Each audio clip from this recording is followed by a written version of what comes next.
Good morning everyone. तो कैसे हैं आप सब? मुझे उम्मीद है कि आप सभी बढ़िया होंगे, अपनी लाइफ में अच्छा कर रहे होंगे, स्वस्थ होंगे। सबसे पहले आप सभी को मैरी क्रिसमस, क्रिसमस की ढेर सारी शुभकामनाएँ। तो आज मैं जो है आप सभी से इंडियन पिनल कोड, भारतीय दंड संहिता जिसको हम हिंदी में कहते हैं, उसका एक बहुत ज़्यादा इम्पोर्टेंट टॉपिक जो हमारे मतलब प्रैक्टिकली भी बहुत काम में आने वाली चीज़ है, उसके बारे में जो है आपसे चर्चा करूँगा। इस टॉपिक का नाम है प्राइवेट डिफेंस का सिद्धांत, ठीक है? ये chapter 4 of IPC general exception का एक पार्ट है। सेक्शन 96 टू 106 अगर आप देखेंगे तो उसमें जो है आपको इसके बारे में जो है डिटेल में बिल्कुल एक जानकारी मिलेगी। सेक्शन 96 टू 106 आप नोट डाउन कर लीजिएगा पेन और पेपर लेके। तो सबसे पहले कि क्या मतलब इसके बारे में संविधान में भी कोई ज़िक्र है, आप ये सोचेंगे। तो सबसे पहले मैं आपको बता देता हूँ कि बिल्कुल आर्टिकल 21 जो है इंडियन कॉन्स्टिट्यूशन का, वो जो है वो आपको राइट टू लाइफ की जो है वो गारंटी करता है। तो उसी से जो है वो ये जो कानून है वो जो है वो निकल के आया है, ठीक है? आप आत्मरक्षा का जो है सिद्धांत। तो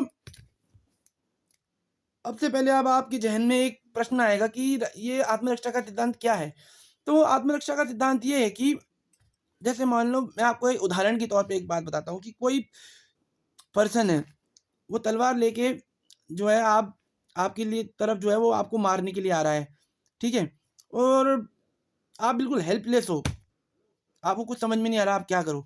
आप क्या करते हो कि अपनी रक्षा के लिए आप एक ईंट उठाते हो और उस बंदे के सर पे मार देते हो। तो उससे क्या होता है कि उस बंदे का सर फट जाता है, ठीक है? और जो है वो कोमा में चला जाता है। तो क्या ये एक ऑफ़ेंस होगा?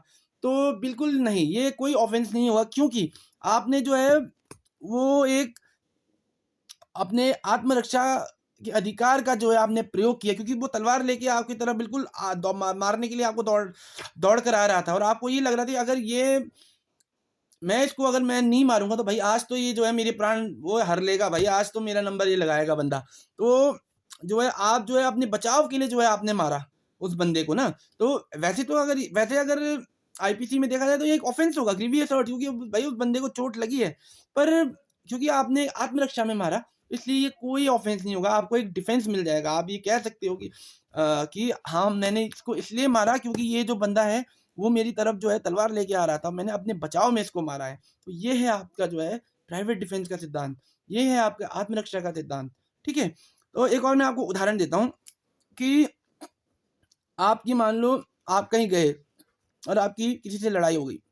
उसने जो है आपको 2-3 घूँसे रसीद दिया आपके मुँह पे और आपका जो है एक दाँत टूट गया और क्या हुआ कि वो आप कुछ दिन बाद उसको मिलते हो और आप जो है उसकी जो है वो टाँग तोड़ देते हो। तो अब आप ये नहीं बोल सकते कि भाई मैंने जो है अपने राइट टू प्राइवेट डिफेंस का इस्तेमाल किया, इसने पहले मारा था फिर मैंने इसको मारा। तो तब जो है वो कोई जो है आपको राइट नहीं मिलेगा और आप दोनों ने जो कार्य किए हैं वो सेपरेट ऑफेंस बन जाएँगे। उसने आपकी दाँत तोड़ा वो भी एक ऑफेंस बन जाएगा और आपने जो उसको टाँग में मारा वो भी एक ऑफेंस बन जाएगा। ठीक है? ये राइट टू प्राइवेट डिफेंस है, ये कोई रिवेंज का सिद्धांत है, बदले का सिद्धांत नहीं है कि भई वो आपको तलवार लेके आ रहा है मारने तो हाँ भाई आप भी जो है आप उसको ईंट उठा के मारो। ये कोई बदले का सिद्धांत नहीं है, ये आत्मरक्षा का सिद्धांत है, ये आपको जो है वो समझने की ज़रूरत है। ठीक है? तो उसके बाद है कि आप ये सोचोगे कि ये राइट टू प्राइवेट डिफेंस ये एरोस कब होता है, ठीक है? तो जब आपको रीज़नेबल एप्रीहेंशन हो जाए कि भई आपको एक लगे कि भई अब जो है वो जो है मुझे कोई ग्रीवियस हर्ट हो सकती है या मेरी जान पे बना सकती है, तो तभी आप जो है इस उसी स्थिति में जो है आप इस अधिकार का प्रयोग कर सकेंगे, अन्यथा नहीं कर सकेंगे। अगर अन्यथा आप करते हैं तो वो एक सेपरेट ऑफ़ेंस जो है वो बनेगा, ठीक है?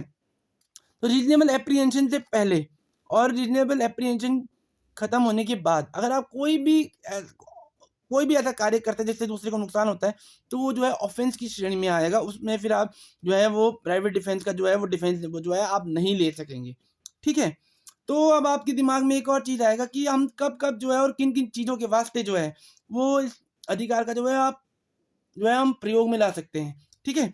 तो आप नोट डाउन कर लीजिएगा कि आप अपने बॉडी के रिगार्डिंग भी और अदर पर्सन की बॉडी के रिगार्डिंग भी और अपने प्रॉपर्टी के रिगार्डिंग भी और अदर पर्सन की प्रॉपर्टी को बचाने के रिगार्डिंग भी जो है इस जो है सिद्धांत का जो है आप इस्तेमाल कर सकते हैं। ठीक है? तो ये आपका अगर आप सेक्शन 96 पढ़ेंगे तो उसमें बिल्कुल ये क्लियरली ये बात जो है वो बताई गई है। ठीक है? उसके बाद अब मैं आता हूँ कि क्या एक लुनेटिक पर्सन या क्या एक इंटॉक्सिकेशन के उसमें कोई पर्सन अगर आप पे जो है ऐसा कोई कार्य करता है, तो क्या तब भी आपको जो है वो आपका राइट टू प्राइवेट डिफेंस का जो है आपके पास जो है वो राइट होगा? तो बिल्कुल सेक्शन 98 जब आप पढ़ेंगे तो आप देखेंगे कि बिल्कुल जो है आपके पास जो है वो एक ऐसा जो है आपके पास जो अधिकार है कि कोई पागल आदमी है या कोई शराबी आदमी है जो बिल्कुल है और वो आपको आपको मारने के लिए आ रहा है, तो बिल्कुल जो है आप जो है वो उस पर जो है अपना जो है फ़ोर्स जो है इस्तेमाल कर सकते हैं, ठीक है? क्योंकि आपको रीज़नेबल एप्रीहेंशन है कि आपको जो है डेथ हो जाएगी या आपकी जो है वो ग्रीवियस हर्ट हो जाएगा, ठीक है? तो तब भी जो है आप जो है अपने राइट टू प्राइवेट डिफेंस का जो है वो जो है वो अधिकार जो है वो इस्तेमाल कर सकते हैं। तो अब एक और चीज़ आएगी दिमाग में आपके कि क्या आप अपने इस राइट टू प्राइवेट डिफेंस के अधिकार का प्रयोग करते हुए क्या आप किसी का डेथ भी कॉज़ कर सकते हैं? तो मैं बॉडी की रिगार्डिंग सबसे पहले मैं आपको बताऊँगा। तो बॉडी की रिगार्डिंग आप सेक्शन 100 जो है वो हम पढ़ेंगे, ठीक है? ये सेक्शन 100 में कुछ चीज़ें बताई गई हैं। मेरे ख्याल 7 क्लॉज़ेज़ हैं। तो उन क्लॉज़ेज़ में जितनी चीज़ें मेंशन हैं, अगर उन सर्कमस्टेंसेस में जो है आप जो है वो अदर पर्सन का जो है वो डेथ भी कॉज़ कर सकते हो और वो जो है किसी भी ऑफ़ेंस की श्रेणी में नहीं आएगा और आपको जो है ये जो है वो डिफेंस जो है वो आपको मिलेगा और जो है वो आपको अधिकार मिलेगा कि हाँ, अभी आप जो है वो किसी का जो है वो डेथ भी कॉज़ कर सकते हैं, ठीक है? तो सबसे पहले मैं पढ़ के सुना देता हूँ आपको कुछ-कुछ मेन-मेन, ठीक है? तो सबसे पहले इसमें असॉल्ट कुछ एक ऐसे तरीके का हमला, जिससे आपको जो है वो डेंजर हो आपकी लाइफ़ को, ठीक है? ये आपके फर्स्ट क्लॉज़ में बताया हुआ है कि आपको जो है वो ऐसा किसी भी प्रकार का हमला, जिससे जो है आपको लगे कि आपको एक एप्रीहेंशन हो या आपकी जो है अब डेथ हो सकती है, ठीक है? ये हो गया फर्स्ट क्लॉज़। सेकंड क्लॉज़ में अगर आप देखता हूँ, उसमें उन्होंने ग्रीवियस हर्ट के बारे में बताया मतलब कि ऐसा किसी भी प्रकार का कोई हमला जिससे आपको लगे कि आपको जो है वो बहुत ही बुरी तरीके से जो है आप घायल हो सकते हो मतलब कि आपका जो है टांग फ्रैक्चर हो सकता है, आपकी जो है आँख फोड़ी जा सकती है, आपका जो है वो जो है आपका सर फट सकता है। तो तब भी जो है आप जो है अपने किसी और पर्सन का जो है वो डेथ जो है वो आप कॉज़ कर सकते हो। अगर आप सेकंड लिस्ट में बोलेंगे तो असॉल्ट प्लस रीजनेबल एप्रीहेंशन भाई, ठीक है? रीजनेबल एप्रीहेंशन मतलब आपको बिल्कुल ऐसा लग ही रहा है कि अब तो कुछ ऐसा होगा ही होगा। जैसे आप देखते हो भाई, अब कोई रिवॉल्वर तान रहा है भाई आपके ऊपर, तो आपको क्या लगा, आपको यही है भाई कि हाँ भाई, अब अगर मैं भागा नहीं या मैंने कुछ हरकत नहीं की, मैंने अपने बचाव में कुछ किया नहीं, तो भाई आज तो मेरा जो है वो अंतिम दिन है मेरी ज़िंदगी का। तो तब जो है आप जो है इस पे जो है वो आप प्रयोग कर सकते हैं अपने जो है राइट टू प्राइवेट डिफेंस का, जिसमें जो है आप दूसरे पर्सन का जो है वो डेथ भी कॉज़ कर सकते हैं। तो तीसरा जब हम आते हैं तो ये जो है बहुत ही ज़्यादा एक इम्पॉर्टेंट चीज़ है। ये आपने रेप के रिगार्डिंग है, जो महिलाओं जो जितनी भी मेरी महिलाएँ हैं, बहनें हैं और जितनी भी हैं उनके रिगार्डिंग है। ये रेप के रिगार्डिंग भी इसमें बोला है कि अगर आपको इंटेंशन ऐसा लग रहा है अदर पर्सन का, ठीक है? असॉल्ट प्लस इंटेंशन की बात की गई है। क्योंकि आप पहले 2 क्लॉज़ेज़ में आप देखेंगे तो उसमें क्या बोला है? Assault plus reasonable apprehension. पर जब आप थर्ड क्लॉज़ में आएँगे तो उसमें क्या बोला है? असॉल्ट प्लस एक और आपको एसेंशियल इंग्रेडिएंट जो है इसमें इंक्लूड किया गया है वो है इंटेंशन, ठीक है? तो इंटेंशन अब आप जब कोर्ट में केस चलेगा तो आप कैसे दिखाएँगे? अब आप दिखाएँगे कि सर्कमस्टेंशियल जो है आप एविडेंसेस वगैरह देंगे, ठीक है? सर्कमस्टेंशियल कि आप दिखाएँगे कि भाई उस टाइम पे आप इंटेंशन आप कैसे प्रिज़्यूम करेगा कोर्ट? अब आप सर्कमस्टेंशियल एविडेंसेस देंगे तभी तो आप कोर्ट को पता चलेगा ना कि भाई हाँ भाई, कि ऐसा हुआ होगा कि आपको लगा होगा कि अब जो है आपको वो रेप कमिट करने वाला है, ठीक है? तो कई बार मैंने देखा है कि जब भी हमारे कंट्री में रेप जैसी कोई संगीन वारदात होती है, तो सोशल मीडिया में जो है जो है वो एक पर्चा जैसा है, जो है जो मैसेज जो है वो वायरल होता है कि हाँ भाई, आप जो है बिल्कुल किसी का जो अगर कोई रेप कमिट कर रहा है, तो माताएँ, बहनें जो है बिल्कुल वो अपने राइट टू प्राइवेट डिफेंस का इस्तेमाल करते हुए जो है वो डेथ भी उस प प पर्सन का कॉज़ कर सकते हैं। तो बिल्कुल ऐसा ही है। अ ये आप सेक्शन 100 में अगर आप इसका थर्ड क्लॉज़ देखेंगे तो बिल्कुल उसमें ऐसी ही बात बताई गई है कि अगर आपको इंटेंशनली अगर आपको लग रहा हो कि ऐसा कोई इंटेंशन उस पर्सन की तरफ से आपको आ रही हो, तो आप जो है वो उसका जो है वो डेथ भी कॉज़ कर सकते हैं, अगर आपका कोई रेप कमिट करने की कोशिश कर रहा हो तो। ठीक है? तो फोर्थ में इसमें बोला है कि an assault with the intention of gratifying unnatural lust, ठीक है? फिफ्थ में इसमें बोला है कि intention plus assault plus kidnapping. ठीक है? किडनैपिंग की अगर कोई इंटेंशन लग रहा है, कोई ऐसा कोई कोशिश कर रहा है जिससे आपको किडनैप करने की आपको, तो तब भी जो है आप जो है वो अपना जो है वो प्रयोग कर सकते हैं अपने प्राइवेट डिफेंस का। ठीक है? और उसमें फिर आगे जो है 6th और 7th क्लॉज़ में जो है आपका रॉन्गफुली कन्फाइनिंग, और ये 7th क्लॉज़ जो है वो आपको बहुत ज़्यादा इम्पोर्टेंट है। ठीक है? ये 2013 के बाद जो है वो अमेंडमेंट के द्वारा आया हुआ है। तो इसमें बोला कि अगर आप पे कोई एसिड अटैक करने की कोशिश कर रहा है ना, तब भी जो है अपने राइट टू प्राइवेट डिफेंस का इस्तेमाल करते हुए आप जो है उस पर्सन का जो है वो डेथ कॉज़ कर सकते हो, और ये कोई जुर्म नहीं होगा। अगर अदरवाइज़ तो ये ऑफेंस होता, पर अगर क्योंकि आपने एक आत्मरक्षा का अपना इस्तेमाल किया है, इसलिए ये कोई ऑफेंस नहीं है। ठीक है? तो ये थी जो जिसमें जो है वो सेक्शन 100 में जो है आपने बताया कि आप जो है कब अपने आत्मरक्षा के अधिकार का इस्तेमाल करते हुए दूसरे पर्सन का जो है वो डेथ भी आप जो है वो कॉज़ कर सकते हो। ठीक है? अब एक और चीज़ आएगी आपकी ज़हन में कि क्या आप हर एक सिचुएशन में जो है वो आप डेथ कॉज़ कर सकते हो? मतलब ये राइट टू प्राइवेट डिफेंस का इस्तेमाल मतलब आप किन सिचुएशन में जो है आप करोगे?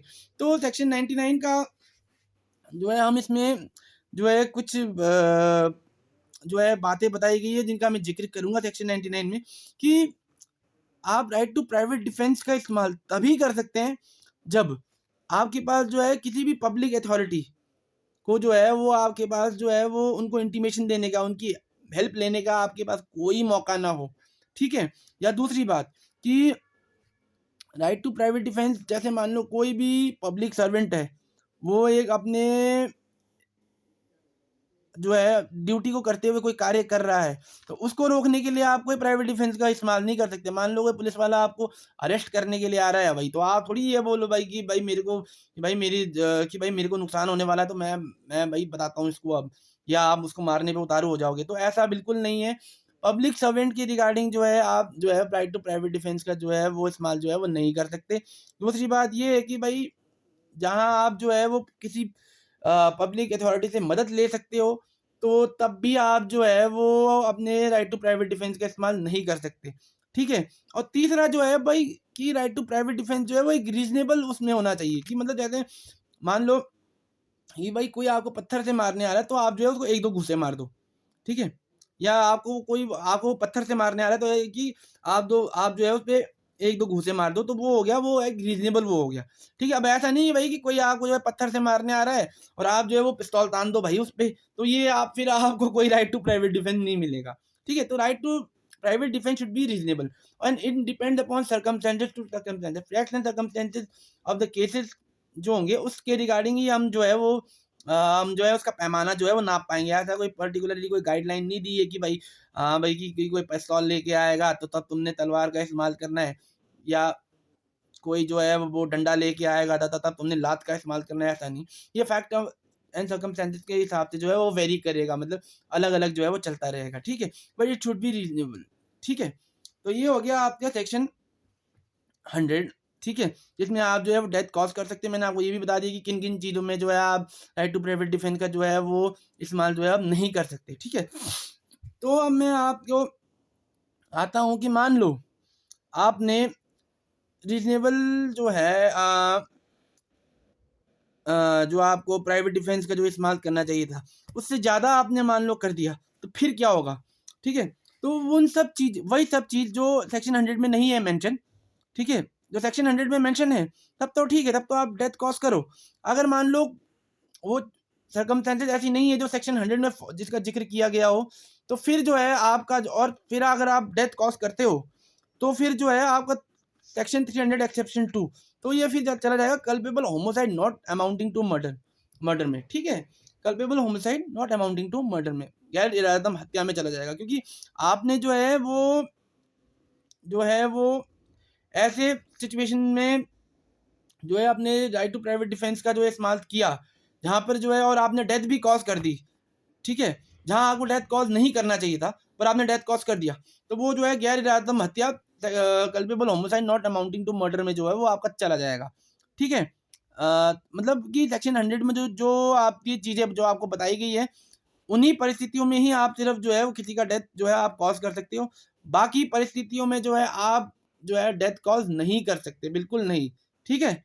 और अगर आप ऐसा करते हो तो वो सेक्शन 300 का जो एक्सेप्शन 2 है, उसमें जो है वो चला जाएगा। और जो है अगर आप मान लो जो रीजनेबल फोर्स से ज़्यादा भी अगर आप यूज़ करते हो तो वो भी फिर एक सेपरेट ऑफेंस जो है वो बन जाएगा, ठीक है। तो ये जो चीज़ है वो महत्वपूर्ण जो है वो ध्यान में रखने वाली है, ठीक है। जब आप मान लो जब आप प्राइवेट डिफेंस की जो है वो उसके बारे में जो है आप जो है पढ़ेंगे। तो उसके बाद अब मैं आता हूँ कि प्रॉपर्टी के रिगार्डिंग, ठीक है। तो सेक्शन 103 है, उसमें बताया हुआ है कि आपकी प्रॉपर्टी के रिगार्डिंग कि भाई आप प्रॉपर्टी के रिगार्डिंग जो है कब जो है आप जो है वो डेथ जो है वो आप कॉज कर सकते हो। सेक्शन 100 क्या था, वो बॉडी के रिगार्डिंग था आपके आपके या किसी और पर्सन के। अब सेक्शन 103 है वो है आपके जो है प्रॉपर्टी के रिगार्डिंग, ठीक है। तो सबसे पहले जो है इसमें जो है रॉबरी का जिक्र किया गया है, ठीक है। दूसरा जो है इसमें जो है वो हाउस ब्रेकिंग बाय नाइट का जिक्र किया गया है। तीसरा जो है वो आपका mischief by fire committed on building tent और वेसल विच बिल्डिंग टेंट और vessel is used as human dwelling और as a place for the custody of property. और फोर्थली क्या है, थेफ्ट मिस्चीफ और house trespass under such circumstances as may reasonably cause apprehension that death or grievous hurt will be the consequences if such right of private defense is not exercised। तो ये सब चीज़ें हैं जो कुछ श्रेणियां जो है इसमें बताई गई है। इन्हीं श्रेणी में जो है आप right of private defence regarding property की आप जो है वो इस्तेमाल कर सकते हैं। सबसे पहले इसमें रॉबरी का जिक्र किया गया है, उसके बाद इसमें हाउस ब्रेकिंग बाय नाइट का जिक्र किया गया है, उसमें उसके बाद इसमें मिस्चीफ बाय फायर की जो है उसका जिक्र किया गया है। और चौथा जो है वो इसमें कहा गया कि थेफ्ट मिस्चीफ और हाउस ट्रेसपास, जिसमें कि आपको लगे कि भाई अब जो है वो आपको जो है वो डेथ जो है आपकी हो सकती है। मान लो जैसे कि कोई चोर आता है, ठीक है। और जो है उसने जो है अपने पास जो है उसने गन रखा हुआ है, ठीक है। तो और वो आपके घर में चोरी कर रहा है, वो आप देख रहे हो। तो भाई आप अपनी प्रॉपर्टी को बचाने के लिए भी जो है वो राइट टू प्राइवेट डिफेंस का जो है वो आप इस्तेमाल कर सकते हो और उसमें आप उसकी डेथ भी कॉज कर सकते हो। क्योंकि आपको पता है भाई कि अब आपने तो क्या है आपकी प्रॉपर्टी बचाने का आपको पूरा अधिकार है। और आपको पता है कि मान लो कि अगर आपने ये जो है अपने फोर्स का इस्तेमाल नहीं किया तो जो है वो चोर जो है वो आपको मार देगा, ठीक है। तो इसमें जो है आप अपनी प्रॉपर्टी को बचाने के लिए भी जो है वो आप जो है वो राइट टू प्राइवेट डिफेंस का जो है वो आप यूज़ कर सकते हैं। तो अब मैं आता हूँ आपके सेक्शन 105, ठीक है। तो सेक्शन 105 में मैं आपको सिर्फ थेफ्ट के रिगार्डिंग ना एक जो है वो टेक्निकल पॉइंट बता देता हूँ कि सेक्शन 105 में बोला है कि right to defence regarding theft वो कब तक रहेगा, ठीक है। तो right to private defence regarding theft वो तब तक रहेगा जब तक कि आप जो है वो किसी जो है वो आप मान लो उसका पीछा करते हैं, ठीक है। और पीछा करते आप काफ़ी आगे तक जाते हैं और वो जो है आपके जो है पकड़ से निकल जाता है। तो जैसे ही वो आपके पकड़ से निकल गया, तो तब उसके बाद जो है आपका राइट टू प्राइवेट डिफेंस खत्म हो गया। और ऐसा नहीं कि वो कल दिखेगा तो आप फिर उसको मारने बैठ जाओ, नहीं, फिर आप उसको पुलिस के पास ले जाएँगे, ठीक है। ये हो गया आपका पहला सिचुएशन। दूसरा कि रिकवरी हो जाए आपकी प्रॉपर्टी की। मान लो जैसे कि मान लो आप वो चोरी करके भाग रहा है, आपने उसका पीछा किया, भागते-भागते क्या होता है कि वो जो है वो सामान छोड़ देता है, ठीक है। तो जैसे ही आपको रिकवर हो गई आपकी प्रॉपर्टी, बस उसी टाइम से आपका राइट टू प्राइवेट डिफेंस जो है वो खत्म हो गया, ठीक है। उसके बाद जो है आप राइट टू प्राइवेट डिफेंस का जो है इस्तेमाल नहीं कर सकते। और तीसरी जो है कि जब आपको टाइम मिल गया भाई कि अब आप जो है किसी पब्लिक अथॉरिटी को जो है आप जो है उससे संपर्क कर सकते हैं और उस इंसान को जो है पकड़वा सकते हैं। तो तब भी जो है आपका राइट टू प्राइवेट डिफेंस जो है रिगार्डिंग प्रॉपर्टी जो है वो खत्म हो जाएगा, ठीक है। तो ये टेक्निकल है, बाकी तो उसमें वही है जैसा सेम जो है वो बॉडी के रिगार्डिंग था, ठीक है। कि जैसे ही रीजनेबल एप्रीहेंशन शुरू होगा वैसे ही जो है राइट टू प्राइवेट डिफेंस शुरू हो जाएगा। जैसे ही रीजनेबल एप्रीहेंशन खत्म हो जाएगा वैसे ही जो है आपका राइट टू प्राइवेट डिफेंस भी खत्म हो जाएगा, ठीक है। तो ये है। अब एक और चीज़ last but not the least section 106 उसके बारे में मैं आपको बता देता हूँ कि मान लो कि एक भीड़ है जो आप पे जो है वो आक्रमण करने जो है वो आ रही है, ठीक है। आपको मतलब बुरी तरीके से जो लोगों ने घेर लिया है और जो है अब वो जो है आपको मारने की स्थिति में आ गए हैं। अब वही कि आप जो है आपको लग रहा है कि वो आपको मारेंगे, ठीक है। तो आप जो है अगर अपने बचाव के लिए जो है आप मान लो उन पे शूट करते हो या उन पे फायर करते हो या आप या पत्थर उठा के मारते हो या कुछ भी है, तो वो किसी निर्दोष हो सकता है कि भीड़ में आप भीड़ की कोई शक्ल तो होती नहीं, हो सकता है वो किसी शरीफ इंसान को लग जाए, जो वहाँ बिल्कुल आप मतलब किसी बच्चे को लग जाए, है ना? या किसी महिला को लग जाए या कुछ भी हो, तो उस सूरत में भी जो है सेक्शन 106 ये बोल रहा है कि आपने कोई ऑफ़ेंस नहीं कमिट किया है, क्योंकि आपने जो है वो जो है अपने बचाव के लिए ही जो है वो आपने ऐसा किया है। क्योंकि वो जो भीड़ है, अगर आप ऐसा नहीं करते तो वो भीड़ जो है वो आपको मार डालती होगी, है ना? तो अपने बचाव के लिए आपने किया, तो हो बेशक उसमें वो निर्दोष जो बंदा था, ठीक है? वो वहाँ चुपचाप खड़ा था या वो देख रहा था या वो भी उस भीड़ का हिस्सा था, पर उसके पास कुछ नहीं था। ठीक है? वो बच्चा था, महिला थी, औरत थी, कुछ भी थी। बेशक वो निर्दोष रहा होगा, पर फिर भी आपने कोई ऑफ़ेंस नहीं किया, ऐसा सेक्शन 106 बोल रहा है। तो मैंने आपको आज मोटा-मोटी बता दिया कि राइट टू प्राइवेट डिफेंस आप रीज़नेबल एप्रीहेंशन ऑफ डेथ या ग्रेजुअस हर्ट के रिगार्डिंग कर सकते हैं। आप उसमें डेथ कब कॉज़ कर सकते हैं, वो भी मैंने बता दिया। उसमें मैंने आपको प्रॉपर्टी के रिगार्डिंग भी बता दिया। फिर मैंने आपको ये भी बता दिया कि एक इसमें टेक्निकल पॉइंट था थेफ्ट के रिगार्डिंग, तो वो भी मैंने बता दिया आपको सेक्शन 105 में, ठीक है? क्योंकि बाकी चीज़ें तो वही है कि भई रीज़नेबल एप्रीहेंशन जैसे ही खत्म हुआ तो उसके बाद जो है आप राइट टू प्राइवेट डिफेंस नहीं कर सकते, ठीक है? और एरोज़ होने से पहले भी नहीं कर सकते और एरोज़ होने के और रीज़नेबल एप्रीहेंशन खत्म होने के बाद भी नहीं कर सकते। मतलब रीज़नेबल एप्रीहेंशन जब शुरू हुआ और जब तक खत्म नहीं हुआ तब तक ही सिर्फ़ जो है आप राइट टू प्राइवेट डिफेंस का जो है वो इस्तेमाल कर सकते हैं, ठीक है? और मैंने ये भी बता दिया आपको कि लुनेटिक और पर्सन हैं जो उनके रिगार्डिंग भी अगर आप सेक्शन 98 पढ़ेंगे तो उनके रिगार्डिंग भी जो है आप राइट टू प्राइवेट डिफेंस का जो है वो इस्तेमाल कर सकते हैं। आप पब्लिक सर्वेंट की रिगार्डिंग अगर वो अपने लॉफुली अगर वो बाउंडेड है और वो उसमें कोई कार्य कर रहा है तो तब भी आप नहीं कर सकते। वो भी मैंने आपको बताया। मैंने आपको ये भी बताया कि अगर जिस कंडीशन में जो है आप जो है किसी पब्लिक जो है अथॉरिटी को जो है वो इंटीमेशन दे सकते हैं, तो उस सूरत में भी जो है आप अपने प्राइवेट डिफेंस का जो है वो इस्तेमाल जो है वो नहीं कर सकते। तो मुझे उम्मीद है, मुझे पूर्ण विश्वास है कि आपको जो है मेरी आज का वीडियो बहुत पसंद आया होगा। तो फिर मिलते हैं किसी और दिन, किसी और कंटेंट में। ठीक है, थैंक यू सो मच।